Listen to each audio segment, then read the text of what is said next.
quand ça touche les autres, pour vous, c'est pas trop un problème. Si c'est comme ça, Jusqu'à ce que ça vous touche vous-même.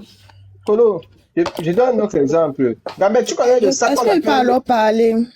Elle peut parler, parce que j'ai essayé de Mais parler, on m'a ce que Thabo Mbeki dit, c'est que les gens qui se lèvent aujourd'hui pour dire que rentrez chez vous, même si c'était des Sud-Africains qui n'étaient même pas manipulés, mais disons même que ce sont des gens qui agissent consciemment, qui pensent qu'ils sont en train de faire une bonne chose. Il dit qu'ils pointent le doigt vers la mauvaise personne. Pourquoi? Parce que ceux qui organisent ça sont là. Et quand il dit qu'ils sont là, et que personne ne pointe le doigt sur eux, il ne s'arrête pas là. Il dit que c'est une situation politique. Et ça, c'est pas fait pour les gens, pour les gens qui écoutent les choses sur Facebook, sur TikTok pour aller raconter, non. C'est qu'il veut vous faire, il est en train de vous dire que c'est quelque chose de plus complexe que vous ne pensez. Vous ne pouvez pas vous arrêter à ce qu'on a montré qu'il y a les marches de xénophobie en Afrique du Sud et vous commencez à vous lever contre toute l'Afrique du Sud. La réalité, c'est que ce qui me dérange, c'est que même les gens qui sont supposés avoir l'information font la même chose que le citoyen lambda qui ne connaît rien. Mais personne ne peut être d'accord, mais que personne ne peut supporter voir son frère se faire tabasser dans la rue ou bien chasser parce que je sais pas quoi. C'est pas quelque chose qu'un être humain faudrait encourager. Personne ne dit ça. Mais la façon dont les Africains gèrent ce genre de problème-là, ça montre que nous sommes bons seulement pour être recolonisés.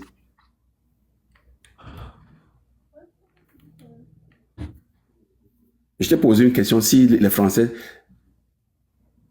vont se mettre à soutenir un pays d'Afrique qui joue contre l'Allemagne. Et je t'ai répondu. Et tu as dit non. Justement, dès que tu réponds non, tu comprends que ce que nous sommes en train de faire, c'est une grosse bêtise. Bon, je peux maintenant parler. Vas-y. Ok. Moi, je ne suis même pas en train de dire que les immigrants n'ont rien fait. Chaque partie a sa responsabilité, c'est ce que moi je suis en train de dire. J'ai compris vos propos, mais maintenant tu as peut-être pris l'exemple de la France et de l'Allemagne. Ce n'est pas l'instant T où l'Allemagne a massacré la France, on a plusieurs années après. À l'instant T où l'Allemagne a massacré la France, je ne sais pas si les Français aimaient beaucoup les Allemands. Je pense qu'ils les vilipendaient pareil.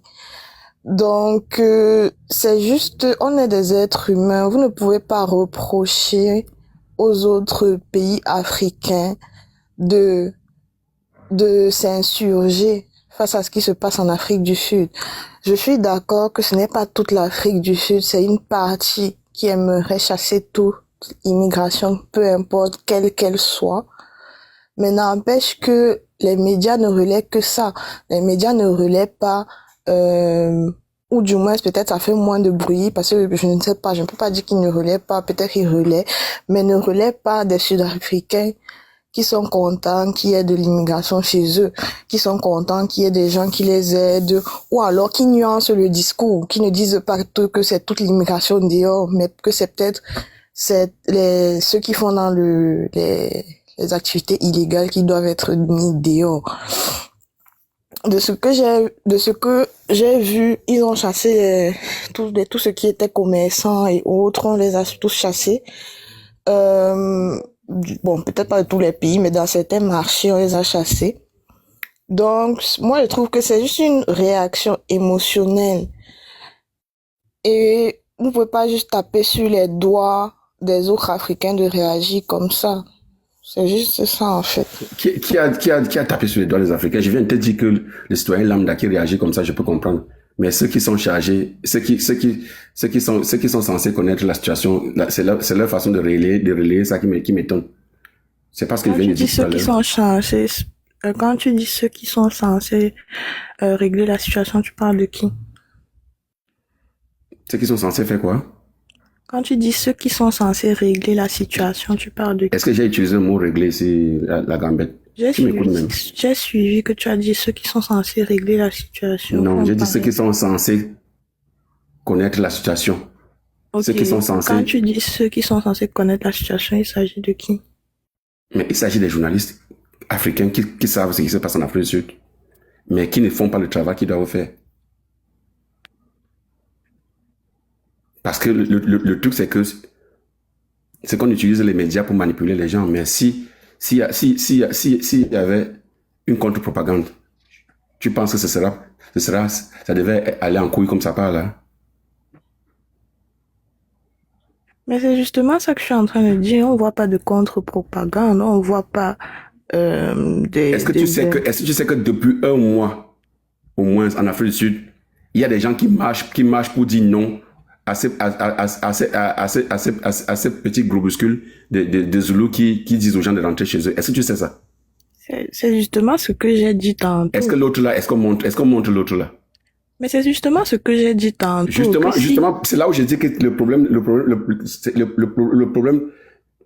ce sont nos soi-disant journalistes qui sont seulement, qui savent seulement faire ce qui va les faire donner des vues. Parce qu'en réalité, ils devraient faire comprendre aux Africains que non, le problème, ce qui se passe en Afrique du Sud ne peut pas se gérer de la façon dont nous sommes en train de vouloir gérer. Mais qu'est-ce qu'ils font? Rien. Pourquoi tu ne te poses pas la question à savoir pourquoi est-ce que la xénophobie en Afrique du Sud est autant médiatisée? Est-ce que c'est plus grave que ce qui s'est passé en Guinée avec les Camerounais? Non. Voilà. Et pourquoi celui de la Guinée n'a pas fait autant de bruit? Ça n'a pas été autant médiatisé. Pourquoi? Les Camerounais ne sont pas aussi des êtres humains. Ouais. De ça, Gambet, j'avais une question. Tu connais ça qu'on appelle le Ghana Mosgo, non? Tu sais pourquoi il y a le nom là? Non. C'est les Nigériens qui avaient chassé les Ghanéens de leur pays. Mais pourquoi on ne déteste pas le Nigeria comme on déteste l'Afrique du Sud? Mais Colonel a pris le même exemple avec la Guinée équatoriale, non? Les Guinéens avaient chassé les Camerounais, non? Il y a quelque temps de cela au Gabon, on mettait tous les commerçants dehors, non? Oui, même au Gabon, on a chassé les Camerounais. Pas seulement les Camerounais, on demandait aux Béninois de rentrer chez eux. Mais on en a parlé aussi de ça. Mais je vous ai pas écouté dire qu'il fallait boycotter toutes les entreprises gabonaises ou je sais pas quoi que ce soit. Est-ce que vous ne comprenez pas? Est-ce que vous comprenez même la manipulation qu'il y a derrière ça? Mais les gens avaient, quand le Gabon avait chassé les Béninois et les Camerounais, les gens avaient parlé de ça pareil. Les gens avaient traité les Gabonais de xénophobes. Après, c'est sûr que ce n'était pas allé jusqu'au niveau de, on va boycotter les entreprises. Après, je sais même pas s'il y a des multinationales gabonaises. Mais c'était pas allé jusqu'à ce niveau-là, c'est sûr. Ce n'était pas allé jusqu'à ce niveau-là parce qu'il n'y avait pas des gens pour faire tourner ça en boucle. Il n'y avait pas de relais. Voilà. Donc, posez-vous la question à savoir pourquoi est-ce qu'en Afrique du Sud, c'est différent? Pourquoi est-ce qu'on fait ça?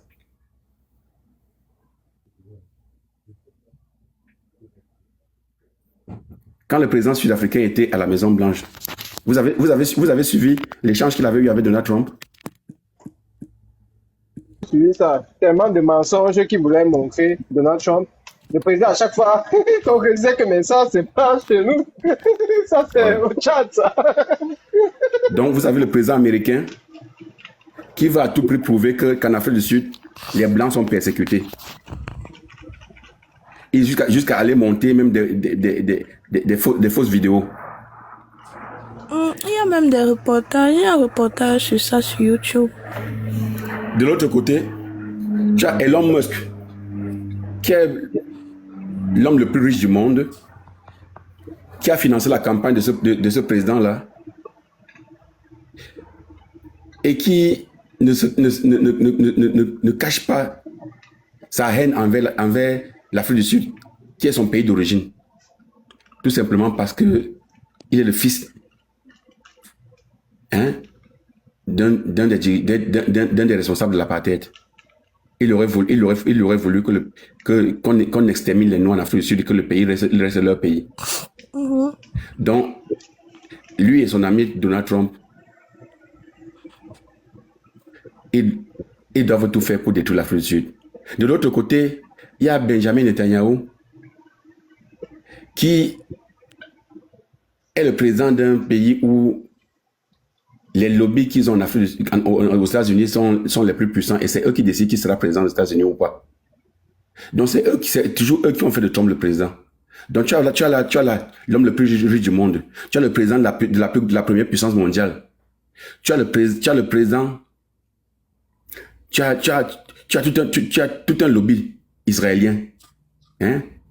Le Mossad et toutes les organisations qui y vont avec. Qui se mettent ensemble. Sans compter le MI6. Les Anglais. Qui se mettent ensemble contre l'Afrique du Sud. Les Israéliens, leur problème, c'est que l'Afrique du Sud a soutenu la Palestine dans la guerre israélo-palestinienne. Parce que l'Afrique du Sud a porté plainte contre l'Israël jusqu'à ce qu'on a été obligé, jusqu'à ce qu'on a sorti un mandat d'arrêt contre le président israélien. Donc, eux, ils veulent régler le compte de l'Afrique du Sud, à l'Afrique du Sud. De l'autre côté, il y a Elon Musk qui, pour des raisons racistes et autres, tout ce qui va avec, je sais pas, ils ont leur agenda. Et leur agenda, c'est un agenda connu. Ils veulent diviser l'Afrique du Sud en deux. Ils veulent créer un État libre en Afrique du Sud. Et comme l'Afrique du Sud est une république fédérale, le Western Cape est dirigé par une blanche au nom de Helen Zille, qui est à la tête du Democratic Alliance. Et depuis au moins 2 décennies, ils essayent de faire du Democratic Alliance un parti mixte où il y aura beaucoup des Noirs qui vont compétir pour les députations et tout ça parce qu'ils cherchaient le moyen pour avoir la majorité au Parlement. Mais ça leur échappe. Donc, ils ne peuvent pas avoir le contrôle sur les lois qui peuvent être promulguées, malgré qu'ils détiennent la domination, le monopole sur l'économie. Donc la meilleure chose à faire, c'est quoi? C'est de diviser le pays et faire du Western Cape un État. Et ça se passe très bien. Pourquoi? Parce qu'ils réussissent à avoir le reste de l'Afrique contre l'Afrique du Sud. Ils réussissent à tourner le reste de l'Afrique contre l'Afrique du Sud. Parce que chez nous, on analyse pas les situations, on réagit seulement avec émotion.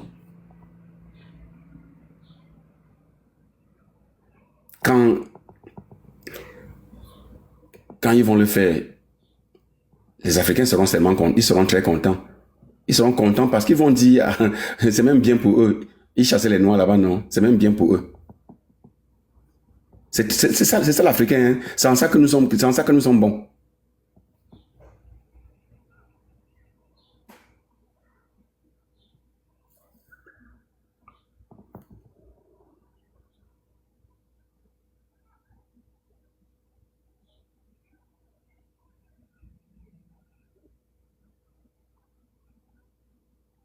Le truc, c'est que les informations que je donne là ne sont pas cachées.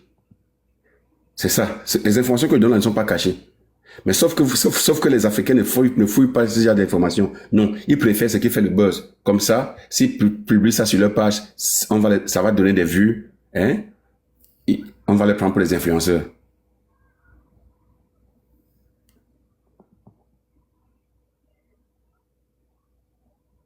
Il faut surtout spécifier que si à chaque fois on se donne des excuses dans le sens que, mais en même temps, c'est normal que les gens voient essayer de se fâcher, nous sommes humains, machin, tout. Ben, c'est comme tu as dit, on est bon avec recoloniser. On se plaint alors de quoi? La gambette, mon travail, ce n'est pas de dire les choses qui vous plaisent. Mon travail, c'est de faire ce que je fais là tout le temps là. Je vais seulement vous dire les choses qui ne vous plaisent pas. Je vais pas aller dans votre sens parce que si tout le monde se met à aller dans votre sens, ça veut dire que nous serons tous perdus. En tout cas, moi, je ne suis pas en train de légitimer un camp ou l'autre. Comme j'ai dit au début, quand je suis montée dans le live ici, je n'étais pas là au début du live de 1. je suis arrivée quand tu étais en train de dire que les... En fait, dans ton discours, quand je suis arrivée encore une fois, c'était que les étrangers... Ne rendez c'est pas des la tâche étrangers facile, c'est ce que j'ai dit. Oui, c'est ça, c'est où je suis Et arrivée dans le live. c'est une vérité. Ce Je n'est n'ai pas dit que c'est faux. Tout ce que oui. je dis, quand quelqu'un entre dans le live et qu'il écoute ça, pour moi, c'était comme un discours de tout revient, tout le problème, c'est les étrangers et les Sud-Africains n'ont pas à y voir dans ce problème-là. Et oui, j'arrive. Oh. Attendez un peu. Attends, je finis ici. Après, je pars, on m'appelle. Oui, ce que je voulais dire, c'est que une fois que je suis arrivée, parce que j'ai d'abord dit ça au début, j'étais pas là au début du live. Mais vous m'avez expliqué, j'ai vu que le discours est nuancé. Mon problème, c'était que j'avais l'impression que tu disais un discours qui n'était pas nuancé, mais Samba m'a fait le résumé, tu m'as fait le résumé, c'est un discours qui est nuancé. Moi, j'ai un problème avec les discours très extrémistes, parce que c'est même pas différent de ce que les Occidentaux font dans leur pays, où ils vont tout déposer sur le dos des immigrants. Moi, je ne dis pas que les immigrants, c'est les gentils de l'histoire, non. Ils ont leur part de responsabilité. Comme tu as dit, ils ne facilitent pas la tâche aux gens. Mais en même temps aussi, la réaction des autres Africains est épidémique. Ils devraient plus pousser la réflexion. En ça, je suis d'accord avec toi. Donc voilà, c'est juste ça en fait. Non, ça va, on se comprend. J'ai- Je viens! Bon, je vous laisse, pardon, on m'appelle. Qu'est-ce que je voulais même dire?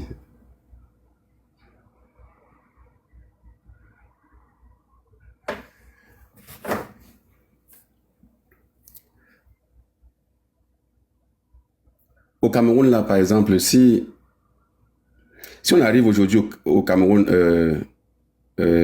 Samba, on te dit qu'il y a la xénophobie au Cameroun et que les Camerounais sont en train de chasser les Sénégalais, les Maliens, des trucs comme ça.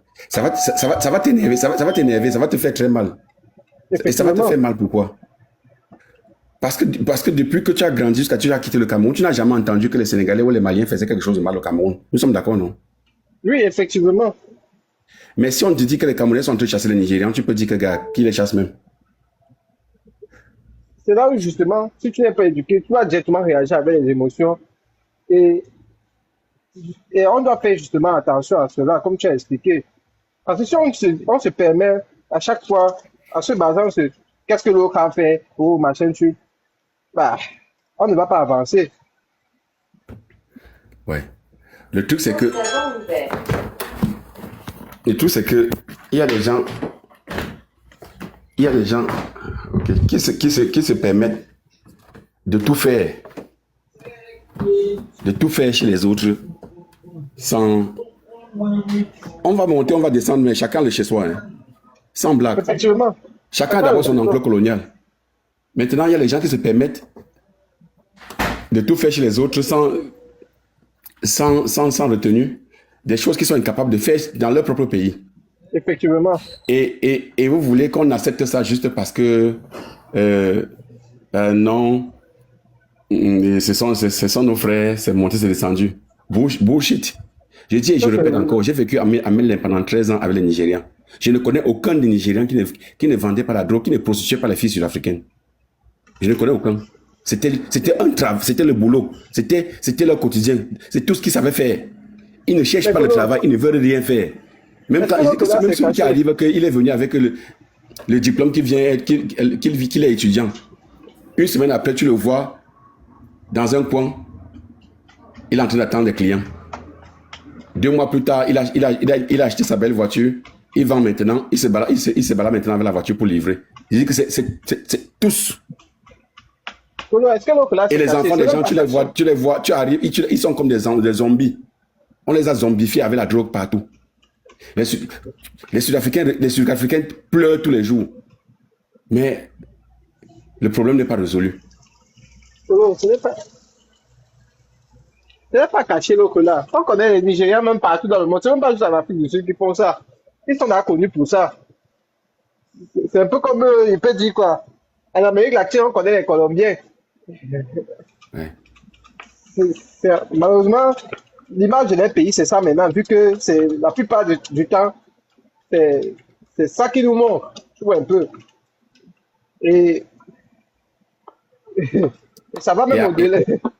et, et vous avez des gens qui affichent ce genre de comportement-là. Hein? Ça fait comme mettre tout le monde dans le même tas. C'est ça. Les Camerounais anglophones en Afrique du Sud aussi sont devenus comme ça, tous comme ça. Ils ont trouvé que c'est ça la facilité. Tout le monde s'est plongé dedans.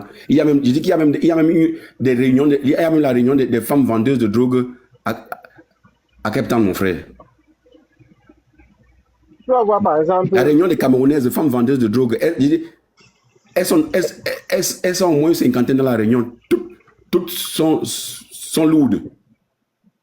Elles passent, on les appelle les grandes madames. Tu peux entendre un truc comme ça au Cameroun? voilà.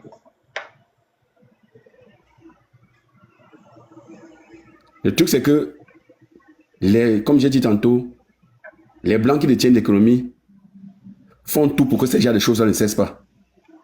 Donc, ils vont, même si le gouvernement noir est en train de combattre cela, eux, ils vont créer des circuits pour que ce combat échoue. Parce que pour eux, comme j'ai dit, une population noire zombifiée, une population noire droguée ne pourra pas être une population noire consciente. Donc, ils pourront prendre le pays en otage. Mais le malheur, c'est que ce sont nos frères qu'on utilise pour faire du mal à d'autres, qui sont même chez eux, si on doit parler du chez soi.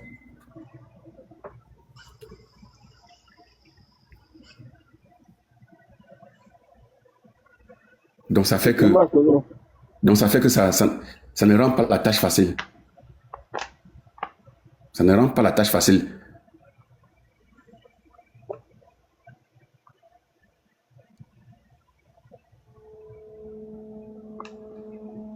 Et les gens sont toujours dans les émotions, quoi. Toujours. Ça ne rend pas les choses faciles. Parce que les autres sont plutôt des victimes. Pourquoi? Parce qu'on ne peut pas cibler seulement une communauté et dire que, ok, on ne veut plus seulement de ceux-ci. Donc, eux, comme ils sont seulement manipulés, ils ne vont pas dire que, ok, nous, on a identifié que c'est seulement qu'en majorité, ce sont les Nigérians et les Camerounais qui font ça chez nous. Donc, c'est eux qu'on va chasser. D'ailleurs, même s'ils s'identifient, ils vont faire comment pour savoir qui est Camerounais, qui est Nigérian? Est-ce qu'ils arrivent à savoir parmi les étrangers qui est Nigérian, qui est Congolais, qui est Camerounais? Eux, ils ne savent pas. C'est quand tu causes avec eux comme ça en face, qu'ils te demandent à poser la question, are you from Congo ou from Cameroun, machin. Ils n'arrivent pas à distinguer. Les Sud-Africains ne nous distinguent pas. C'est pas comme nous là que tu peux regarder comme ça, comme là tu dis que je suis sûr que tu es Sénégalais, je suis sûr que tu es Congolais. Non, eux, c'est très difficile parce qu'ils n'ont pas été... Ils n'ont pas été comme nous autres là, comment je veux dire, habitués avec les gens de tous les pays. Pendant qu'ils luttaient contre l'apartheid, c'est pas comme si les Africains étaient là-bas. C'est quand c'est fini que les Africains sont entrés là-bas. Tu vas voir dans les discours, les Africains disent qu'ils ont aidé l'Afrique du Sud. Qui a dit ça? Oh?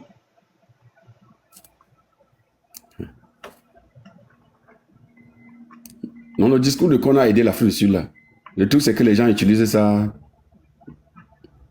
comme si c'était, je sais pas, une raison pour qu'ils doivent seulement se coucher, les gens marchent sur eux. Voilà. J'ai pris ça une fois en live là-bas.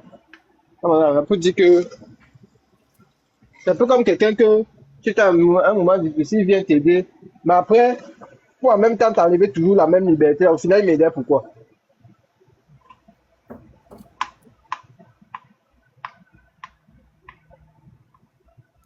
Quand on dit que les Africains ont aidé l'Afrique du Sud là, tu as écouté ta bombe qui parlait là. Est-ce que tu as entendu le nom d'un de nos précarés là-dedans? Oui, c'était beaucoup plus en Afrique australe là-bas. Tanzanie, Zambie, Malawi, tout ça. Mozambique, c'est la base. Là-bas, oui. Les pays francophones, les pays francophones collaboraient avec le gouvernement d'apartheid. Donc, quand on parle de nous aussi, on parle que nous, on avait aidé avec quoi? Justement, une fois, tu avais même pris l'exemple concernant Paul Biya et les pétrole. Exactement. Comment, À l'époque, il y avait l'embargo sur l'Afrique du Sud, mais c'est à travers Glencore, le Cameroun livrait l'Afrique du Sud en pétrole, fournissait l'Afrique du Sud en pétrole. Paul Biya a bénéficié du financement du régime d'apartheid sud-africain. Ça, c'est documenté.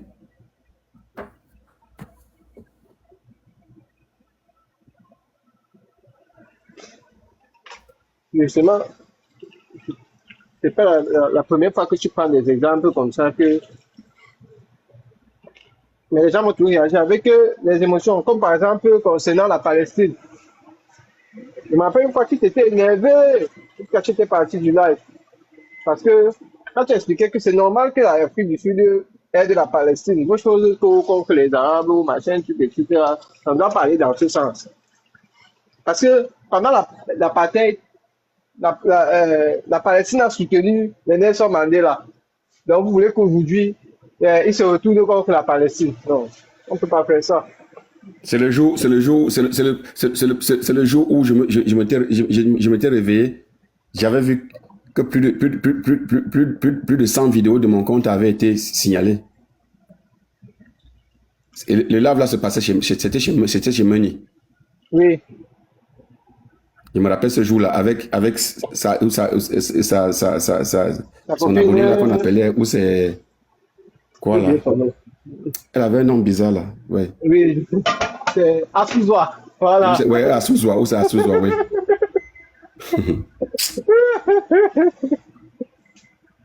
Parce que quand les Africains se lèvent avec leurs histoires de que ils ont le gourmand des Algériens, ils ont le gourmand des Marocains, je sais pas, ils veulent mélanger tout le monde dans les choses. C'est pas la géopolitique, c'est pas comme les gens, comme vous imaginez là. C'est pas une histoire de que je t'aime moi non plus, c'est pas ça. La Palestine a soutenu l'ANC pendant toute sa lutte. Parce que les deux pays étaient des pays qui souffraient de l'apartheid. La Palestine, les Palestiniens, l'avantage c'était que au moins chez eux, c'est Yasser Arafat qui était au pouvoir. Donc, ils luttaient contre l'Israël, mais ayant le pouvoir chez eux. Or, en Afrique du Sud, c'était le contraire. Donc, Yasser Arafat avait les moyens financiers pour aider l'ANC.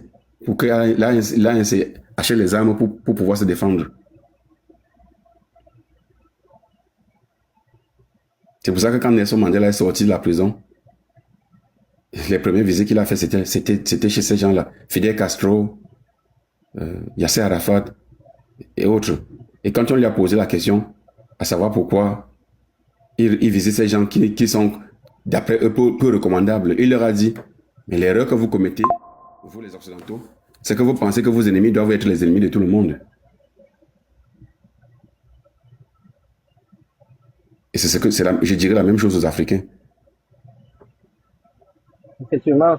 Je me rappelle même une fois, tu lisais un livre ici, là, on apprenait que même l'Algérie a aidé lors de la lutte contre la colonisation des pays. Dans la lutte de libération de l'UPC, l'Algérie a été un terrain pour les UPC aussi. Et ça se cache l'autre là. Les UPC se sont réfugiés en Algérie.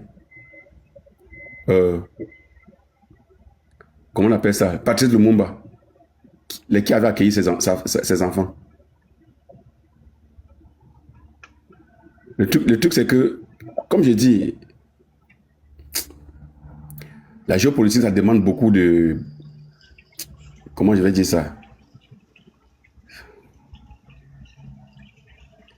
Faut pas... Parce que de ce que j'ai remarqué, bon, les Africains, mais aussi, je voudrais même dire, beaucoup plus, j'ai remarqué ça beaucoup plus même chez les Camerounais. Ils aiment mettre les problèmes personnels sur le problème qui concerne toute une société, en fait. Ouais, c'est ça. Et je ne sais pas pourquoi ils font souvent ça.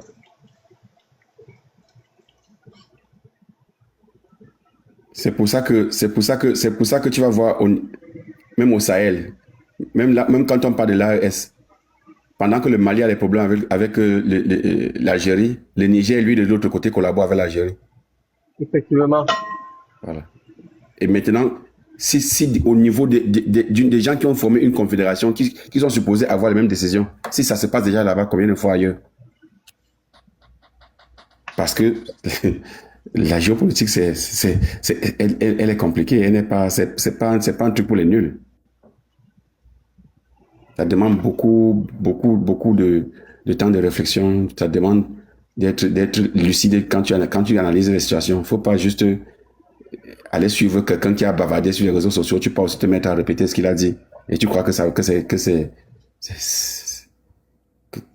bon pour être vrai. Les réseaux sociaux sont remplis aujourd'hui de blogueurs, je ne sais pas si vous appelez influenceurs ou quoi. Chacun veut dire quelque chose pour avoir des vues. C'est tout. Se mettre en avant.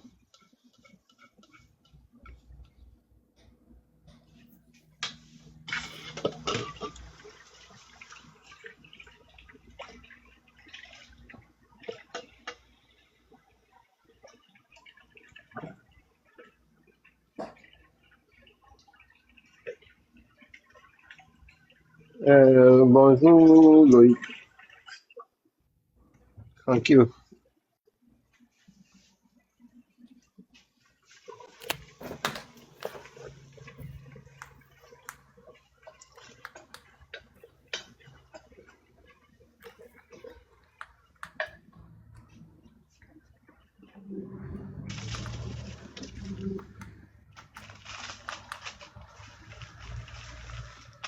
Quand tu sortes de ces ragots là.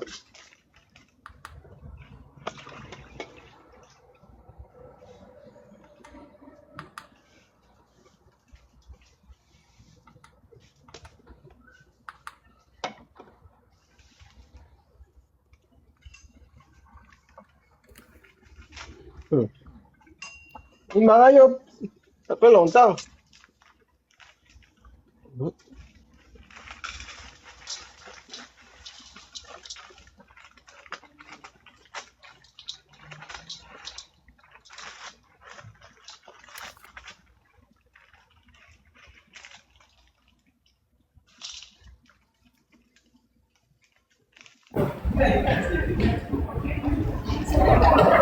Okolo, t'as dit quoi, hein?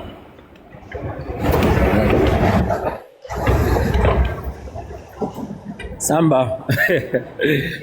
Mais Kolo, il y a quoi? Tu vas pas croire en live, c'était ainsi, Kolo.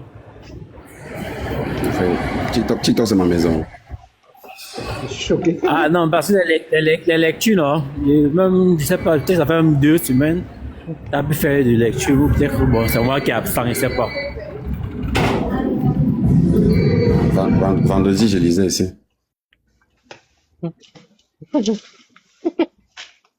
C'est moi qui n'étais pas dans là. Sinon, j'espère qu'il y a la forme. Hein. Non, ça va, gars, ça va. C'est le plus important. Ça va, on est là. Je suis passé d'abord là. J'ai fait 2 marchés là. Je suis passé, j'ai vu comment tu parlais un peu de la fête de l'Afrique du Sud là. Tu dis qu'on met plutôt en avant.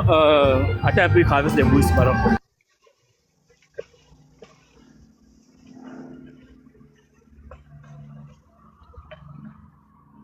Tu dis quoi?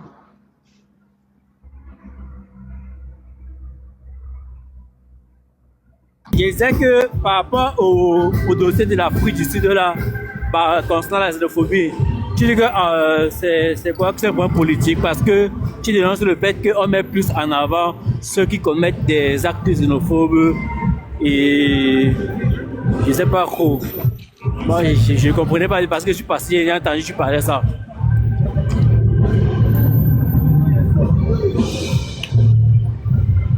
Allô, et ça va, tu m'as suivi, Kolo? Ce que tu as suivi, c'est ce que j'ai dit.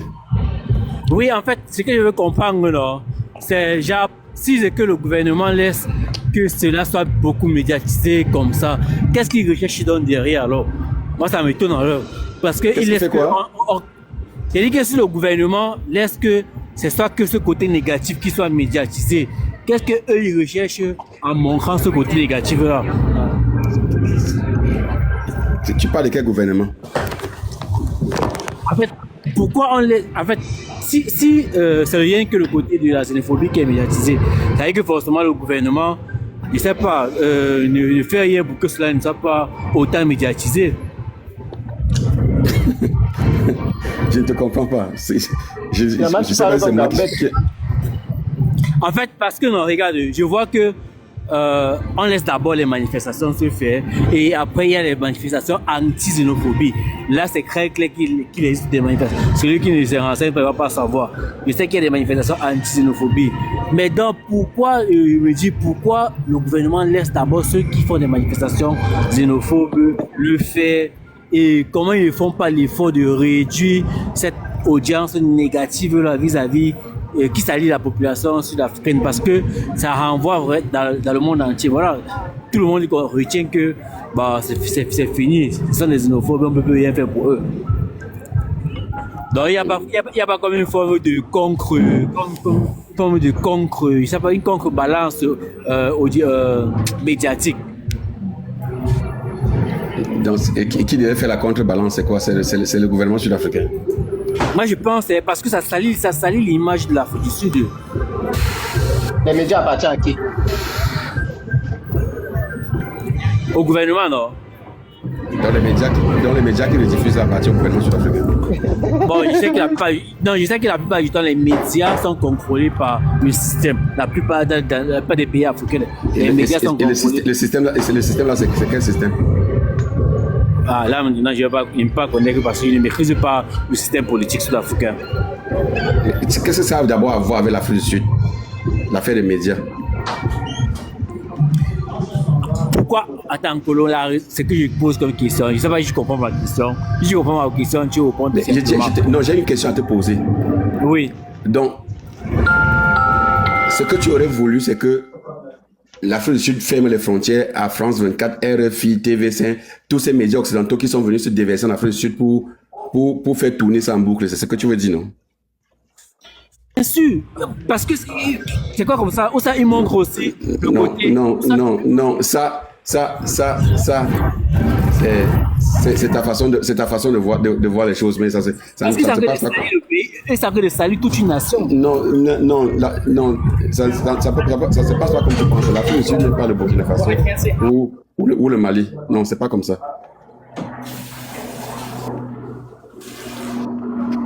L'Afrique du Sud laisse la presse faire son travail. C'est comme ça. C'est leur loi. Ils ne font que respecter les lois qui les gardent, qui les dirigent. Dans ce cas, la presse a créé de montrer donc un côté, il laisse l'autre côté. Parce qu'ils ne montrent pas les marches anti-xénophobes. Ils montrent que les marches xénophobes. Ça, c'est sale. Justement, c'est là où les Africains maintenant, qui ont aussi des médias, devaient faire le contraire de ce que les médias occidentaux sont en train de faire. Mais sauf que on remarque que même les Africains sont tous dans la même danse. Tu connais comment on joue? C'est ce qu'on appelle les clichés, non? Les clichés c'est un peu comme des rumeurs qui ont parcouru pendant ces nombreuses années. Et que ces médias-là ne font que renouer ces clichés dans le cerveau des Africains qui pensaient ça. Tu vois? C'est ça que je dis que lorsque ça se passe comme ça, il faudrait donc que... Je sais pas, parce que pour moi, c'est que le gouvernement est contre. Il doit se battre, tout faire pour que les autres Africains pensent que ce qu'on est en train de vouloir les montrer là n'est pas vrai en fait. Parce que j'ai écouté le discours de l'autre, du grand leader politique là. Lui-même, il se bat depuis pour parler aux autres Africains que les gars, ne vous laissez pas embarquer dans ça. Et il parle aux Zoulous qui manifestent que ce que vous faites là n'est pas bien.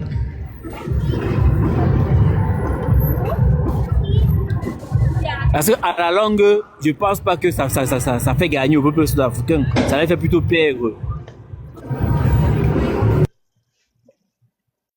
Et les autres Africains, comme j'ai dit, on ne fait que jouer aussi des clichés qu'ils avaient. Et quand c'est comme ça, c'est un peu comme si on valide juste des clichés qu'ils ont déjà.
Samba, t'as dit rien, mais est-ce que tu ne vois pas que ce que j'ai dit fait un sens? C'est un sens, c'est rien que normal, non?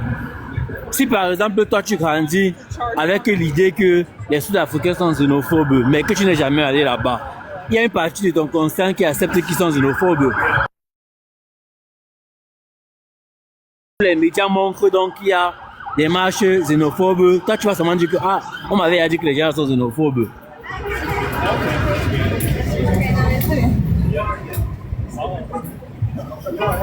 Et là, non, c'est pas la première fois qu'il y a un truc comme ça en Afrique du Sud. Voilà. J'ai entendu ça. Mais bizarrement, justement, si on est ici tous les jours, c'est parce que quelque part, on ne veut pas répéter les mêmes erreurs. Donc, on va plus repenser nécessairement comme on faisait quand on avait 18 ans ou 16 ans. Tu vois un peu ce que je veux dire. Parce que si on se donne cette excuse-là, justement, c'est quand tu ne peux pas empêcher les gens d'avoir de continuer à avoir ces clichés-là. Tu ne peux pas, tant que tu ne leur montres pas un message autre. C'est un peu comme si on te montre un et que tu n'as jamais connu deux. Tant qu'on ne te montre pas deux, tu ne vas pas connaître deux. C'est comme ça que ça se passe. Mais si c'est que le cliché négatif qui revient et qu'on ne vient pas avec un cliché positif, tu penses que les gens retiennent quoi? Donne-moi le nom d'un pays d'Afrique qui n'est pas xénophobe. C'est un pays d'Afrique, on est sur la Sud-Afrique. Cite-moi le nom d'un pays d'Afrique qui n'est pas xénophobe, un seul. Moi, je vais dire que je n'ai jamais vu des trucs xénophobes au Burkina Faso, peut-être. Ok. Donne un autre pays.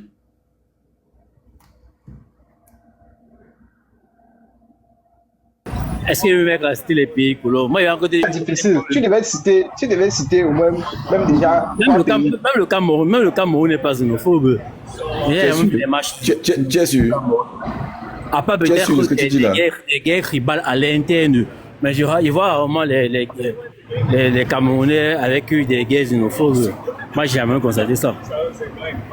Tu es sûr que les Camerounais ne sont pas xénophobes? Qu'on est en train de discuter, non, mais c'est pas quand tu as un contre-argument, tu me dis. Écoute seulement. Tu sais ce qui fait qu'au Cameroun, il n'y a pas encore le genre de truc qui est en Afrique du Sud là. Parce qu'au Cameroun, il y a même rien que les Camerounais vont s'appuyer dessus pour se fâcher des étrangers. Il n'y a rien. Parce que même les emplois, il n'y a pas. Si, en Afrique du Sud, il y a même eu avant que les autres ont pris. Au Cameroun, il n'y a même pas. Tu comprends? Quand tu arrives au marché au Cameroun, 90% des commerçants, 98% des commerçants sont camerounais. Quand tu arrives au marché en Afrique du Sud, 98% des commerçants sont étrangers. Quand tu vas dans le monde du travail au Cameroun, 99,99% des employés sont camerounais. Quand tu arrives en Afrique du Sud. Mais cela peut se justifier, non? Cela peut se justifier. Mais cela ne peut pas se justifier. Mais après, ça peut se justifier. Non. Mais non, ça peut se justifier. Colo, moi, je suis contre ton argumentaire ici, là, par exemple. Les pourcentages ne sont pas vérifiés. Samba, disons que c'est vérifié, ça peut se justifier. C'est pas Samba qui parle, c'est Randy. Randy, ça peut même se justifier. Parlons que c'est même en termes d'attractivité. Si déjà on est d'abord un pays qui est derrière dans le néant, comment les gens vont vouloir venir et nous-mêmes? Dans le pourcentage peut être faux parce que si on part par secteur, on va se rendre compte que dans certains secteurs au Cameroun, il y a des étrangers qui dominent là-bas. Comme quel secteur? Par exemple, le secteur des pièces détachées. Mais quand tu parles par exemple comme un machine Bopi, les Nigériens dominent.